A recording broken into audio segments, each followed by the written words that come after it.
Baik, sebelumnya perkenalkan nama saya Trisovania Lingsi dengan NIM 23060032 dari Program Studi Ekonomi Pembangunan. Baik, di sini saya akan mempresentasikan dari bab 9 yaitu tentang pengantar fluktuasi ekonomi dari buku Makroekonomi Menkyu dengan mata kuliah yaitu Teori Ekonomi Makro 2 kode sesi 2025-2600054 dengan dosen pengampu Bapak Dr. Alphonse Satrianto SEME. Baik, di bab 9 ini terdapat daftar isinya 6 materi. Yang pertama yaitu fakta tentang siklus bisnis, yang kedua horizon waktu dalam makroekonomi, yang ketiga permintaan agregat, yang keempat penawaran agregat, yang kelima kebijakan stabilisasi, dan yang terakhir keenam yaitu kesimpulan. Baik, materi yang pertama yaitu fakta tentang siklus bisnis. Nah, sebelum berbicara tentang teori siklus bisnis, mari kita lihat beberapa fakta yang menjelaskan fluktuasi jangka pendek pada aktivitas perekonomian. Yang pertama itu tentang GDP dan komponennya. Nah, GDP adalah tempat pertama untuk mulai ketika menganalisis siklus bisnis, karena merupakan ukuran terbesar dari kondisi perekonomian. Nah, Biro Penelitian Ekonomi Nasional atau NBER adalah penentu resmi di Amerika Serikat apakah perekonomian mengalami resesi. Nah, resesi merupakan kondisi ketika perekonomian suatu negara itu memburuk. Nah, penurunan itu terhadap aktivitas ekonomi. Nah, resesi itu biasa didefinisikan oleh suatu periode di mana ada dua penurunan berturutan pada GDP real. Dalam resesi itu, baik konsumsi dan investasi itu menurun. Namun, investasi atau perlengkapan bisnis, konstruksi, perumahan baru, dan inventaris bahkan lebih riskan terhadap penurunan. Selanjutnya, hukum Okun. Dalam resesi, pengangguran meningkat. Nah, terdapat hubungan negatif. Bila satu naik, yang lain turun. Antara pengangguran dan GDP ini disebut hukum Okun atau Okun Selau dari Arthur Okun, ekonomi yang pertama mempelajarinya. Secara ringkas, dapat didefinisikan sebagai perubahan presentasi GDP real sama dengan 3,5% dikurang 2 dikali perubahan tingkat pengangguran. Jika tingkat pengangguran tetap sama, GDP real tumbuh sekitar 3,5%. Untuk setiap poin persentasi tingkat pengangguran meningkat, pertumbuhan GDP real biasanya turun sekitar 2%. Nah, jadi jika tingkat pengangguran naik dari 5 ke 8%, maka pertumbuhan GDP real akan menjadi perubahan persentase GDP real sama dengan 3,5% dikurang 2 dikali 8% dikurang 5%. Hasilnya yaitu min 2,5%. Dalam kasus ini GDP akan turun 2,5%. Tersebut mengindikasikan bahwa perekonomian sedang mengalami resesi. Nah, terdapat indikator-indikator ekonomi utama. Banyak ekonom dalam bisnis dan pemerintahan memiliki peran meramalkan fluktuasi jangka pendek perekonomian. Salah satu cara yang para ekonom gunakan untuk meramal adalah melihat pada indikator utama atau leading indicators. Tiap bulan, Conference Board, sebuah kelompok riset ekonomi swasta, mengumumkan indeks dari indikator-indikator ekonomi. Nah, terdapat 10 indeks indikator ekonomi utama. Yang pertama yaitu hari kerja rata-rata per minggu pekerja, produksi industri manufaktur. Yang kedua, klaim mingguan awal rata-rata untuk asuransi pengangguran. Yang ketiga, pesanan baru barang konsumen dan material disesuaikan untuk inflasi. Yang keempat, pesanan baru, barang modal non-pertahanan. Yang kelima, kinerja produsen. Yang keenam, pemberian izin gedung baru. Yang ketujuh, indeks harga saham. Yang kedelapan, jumlah uang beredar atau yang disebut dengan M2 disesuaikan untuk inflasi. Yang kesembilan yaitu penyebaran tingkat bunga, sebaran hasil antara surat utang berjangka 10 tahun dan surat utang berjangka 3 bulan. Nah, yang terakhir yang ke-10 yaitu indeks harapan konsumen.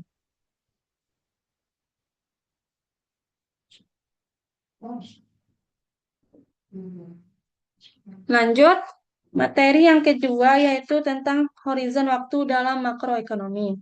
Teori makroekonomi klasik berlaku pada jangka panjang, tapi tidak pada jangka pendek. Mengapa? Nah, jangka pendek dan jangka panjang itu berbeda pada perilaku harga.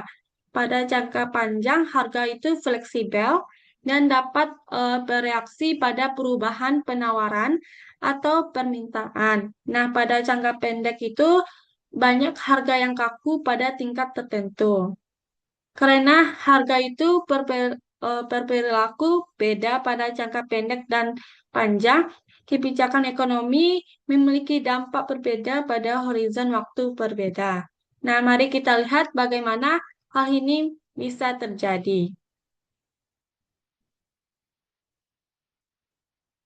Nah, ini terdapat kurva model penawaran agregat dan permintaan agregat. Lanjut, model makroekonomi ini memungkinkan kita memeriksa bagaimana tingkat harga agregat dan jumlah output agregat ditentukan dalam jangka pendek. Ini juga menyediakan suatu cara untuk membedakan bagaimana kinerja perekonomian dalam jangka panjang dan dalam jangka pendek. Nah, di sini terdapat kurva. Yang kurva ini terdapat jangka panjang dan terdapat jangka pendek.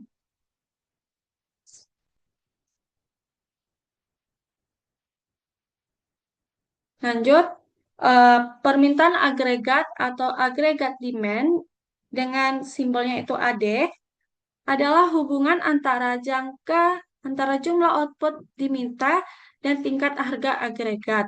Ini menyatakan jumlah barang dan jasa yang orang lain ingin beli pada tiap tingkat harga tertentu. Nah, ingat teori kuantitas uang, yaitu MV sama dengan PY.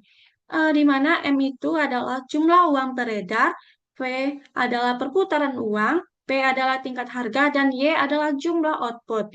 Nah, tidak realistis, namun asumsi yang menggunakan yaitu perputaran uang adalah konstan.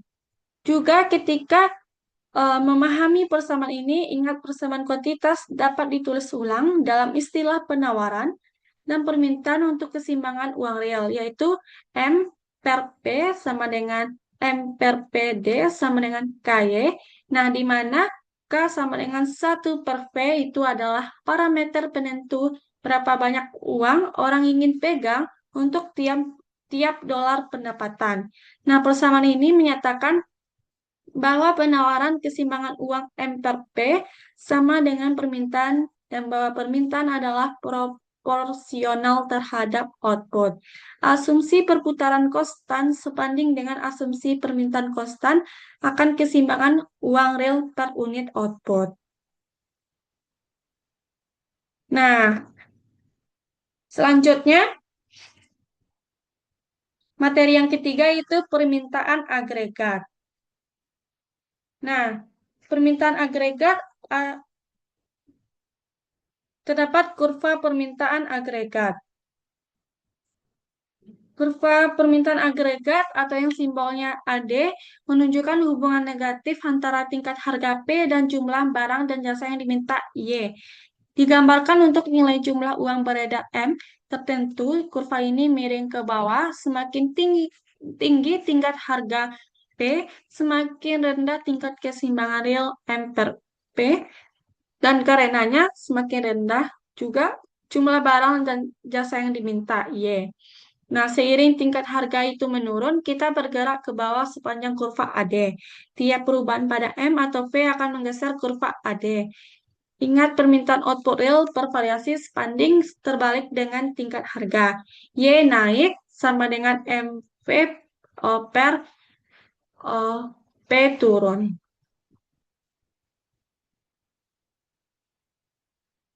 Lanjut, mengapa kurva permintaan agregat itu miring ke bawah? Nah, penjelasannya, pikirkan tentang penawaran dan permintaan keseimbangan uang real.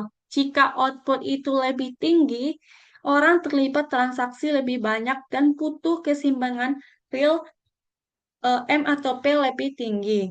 Untuk jumlah uang beredar M tetap keseimbangan real itu lebih tinggi berdampak tingkat harga lebih rendah. Sebaliknya jika tingkat harga lebih rendah, keseimbangan uang real lebih tinggi. Tingkat keseimbangan real lebih tinggi memungkinkan volume transaksi yang lebih besar, yang berarti jumlah output diminta lebih besar. Nah, lebih banyak tentang kurva permintaan agregat. Kurva permintaan agregat itu digambar untuk nilai tertentu dari jumlah uang beredar. Dengan kata lain, ini menyatakan kombinasi-kombinasi yang mungkin dari P dan Y untuk nilai M tertentu. Jika bank sentral mengubah jumlah uang beredar, maka kombinasi yang mungkin dari P dan Y berubah, yang berarti kurva permintaan agregat bergeser. Mari kita lihat bagaimananya. Nah, di sini terdapat bergeseran kurva permintaan. Yang kurva ini, yang sebelah kiri ini merupakan penurunan jumlah uang beredar M mengurangi nilai output nominal P. Untuk tiap tingkat harga P itu tertentu. Output Y jadi lebih rendah. Jadi penurunan jumlah uang beredar menggeser kurva AD ke dalam dari AD ke AD aksen. Nah, pada kurva yang kanan ini merupakan peningkatan jumlah uang beredar M meningkatkan nilai output nominal PY. Untuk tiap tingkat harga P tertentu, output Y jadi lebih tinggi. Jadi peningkatan jumlah uang beredar menggeser kurva AD keluar dari AD ke AD aksen. Baik, selanjutnya materi yang keempat yaitu penawaran agregat. Agregat. Nah, penawaran agregat atau agregat supply atau simbolnya AS adalah hubungan antara jumlah barang dan jasa yang ditawarkan dan tingkat harga. Karena perusahaan yang menawarkan barang dan jasa itu memiliki harga fleksibel dalam jangka panjang, tapi harga kaku dalam jangka pendek, hubungan-hubungan pada penawaran agregat itu bergantung pada horizon waktu. Nah, ada dua kurva penawaran agregat berbeda. Yang pertama, kurva penawaran agregat jangka panjang atau long run agregat supply curve, simbolnya itu LA, singkatannya LRAS. Nah, yang kedua, kurva penawaran agregat jangka pendek atau short run agregat supply curve, singkatannya SRAS. Kita juga harus mendiskusikan bagaimana perekonomian itu membuat transisi dari jangka pendek ke jangka panjang. Tapi pertama-tama kita buat dulu kurva penawaran jangka panjang atau LRAS. Nah, jangka panjang, kurva penawaran agregat itu vertikal. Karena model klasik itu menggambarkan bagaimana perekonomian berjalan, dalam jangka panjang kita dapat mengambil kurva penawaran agregat jangka panjang dari model klasik. Ingat jumlah output yang diproduksi bergantung pada jumlah tertentu dari modal dan tenaga kerja dan teknologi yang tersedia. Untuk ini kita tulis Y sama dengan F, K, L sama dengan Y. Menurut model klasik, output tidak bergantung pada tingkat harga. Mari kita pikirkan tentang anggapan proses clearing pasar ini dalam pasar tenaga kerja komponen L dari fungsi produksi. Nah, clearing pasar dalam tenaga kerja. Kita mulai pada kesempatan kerja penuh. N aksen dengan upah W per PO. Sekarang kita lihat bagaimana pekerja bereaksi ketika ada kenaikan tiba-tiba pada tingkat harga. Pada upah real baru yang lebih rendah ini, pekerja akan mengurangi jam kerja. Tetapi pada saat yang sama, pemberi kerja meningkatkan permintaan mereka pada pekerja. Ini kurvanya. Nah, mengapa ini terjadi? Pembahasan selanjutnya yaitu, jadi sekarang pasar tenaga kerja adalah pada disequilibrium, di mana jumlah yang diminta itu melebihi jumlah yang ditawarkan. Kita akan melihat bagaimana upah fleksibel akan memungkinkan pasar tenaga kerja kembali ke equilibrium pada kesempatan kerja penuh and accent. Untuk memperkerjakan lebih banyak pekerja, pemberi kerja harus meningkatkan upah real ke 2W. Sebagai hasil dari 2W lebih banyak diterima dan pasar tenaga kerja dapat bergerak. Nah, ini kurvanya. Selanjutnya, mekanisme yang baru kita telaah akan membantu kita membentuk kurva penawaran jangka panjang kita. Nah, ini merupakan kurva penawaran jangka panjang. Kurva vertikal yang menyatakan bahwa perubahan tingkat harga tidak akan berdampak lama pada kesempatan kerja penuh. Selanjutnya, kurva penawaran agregat vertikal dapat memenuhi dikotomi klasik karena menunjukkan tingkat output tak tergantung jumlah uang beredar. Tingkat output jangka panjang ini ia disebut kesempatan kerja penuh atau full employment, atau tingkat output alami atau natural. Ini adalah tingkat output di mana sumber-sumber daya perekonomian itu dikaryakan sepenuhnya. Atau lebih realistis di mana pengangguran itu berada pada tingkat wajarnya. Nah, kurva ini, penurunan jumlah uang beredar menggeser kurva permintaan agregat ke bawah dari AD ke AD aksen. Karena kurva agregat supply ini vertikal dalam jangka panjang. Penurunan AD mempengaruhi tingkat harga tetapi tidak tingkat output. Lanjut, pada jangka pendek, kurva penawaran agregat horizontal. Nah, ingat kurva LRAS tadi vertikal pada jangka panjang yang mengasumsikan perubahan tingkat harga tak berdampak lama pada Y. Karena proses clearing pasar yang jadi model untuk memeriksa jangka panjang. Tapi kita butuh teori untuk jangka pendek. Didefinisikan sebagai interval waktu di mana pasar tidak sepenuhnya bergerak ke arah keseimbangan. Nah, terdapat kurva ini, pendekatan sederhana, tapi berguna, yaitu asumsi kekakuan harga jangka pendek. Berarti kurva penawaran agregat adalah datar.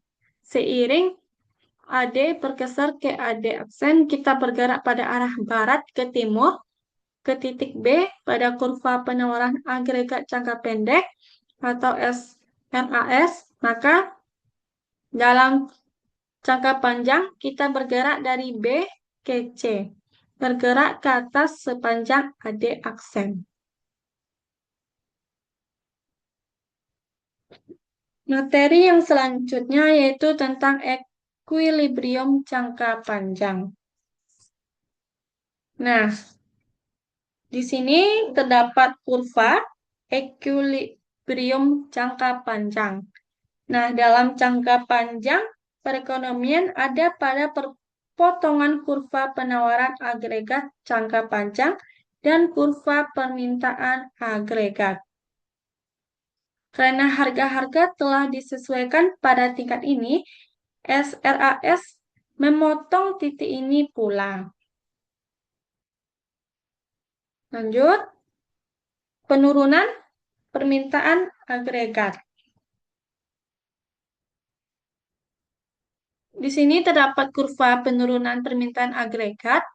Perekonomian itu mulai pada equilibrium jangka panjang di titik A, maka penurunan permintaan agregat mungkin disebabkan penurunan jumlah uang beredar M, menggeser perekonomian dari titik A ke titik B, di mana output di bawah tingkat alaminya. Seiring harga turun, perekonomian pulih dari resesi, bergerak dari titik B ke titik C. Materi selanjutnya, materi yang kelima, yaitu kebijakan stabilisasi. Nah, eh, perubahan eksogen pada penawaran atau permintaan agregat disebut guncangan atau disebut shocks. Nah, guncangan yang mempengaruhi penawaran agregat disebut guncangan penawaran atau supply shock. Guncangan yang mempengaruhi permintaan agregat disebut guncangan permintaan atau demand shock. Nah, guncangan ini yang mengganggu perekonomian mendorong output dan pengangguran menjauh dari tingkat alaminya.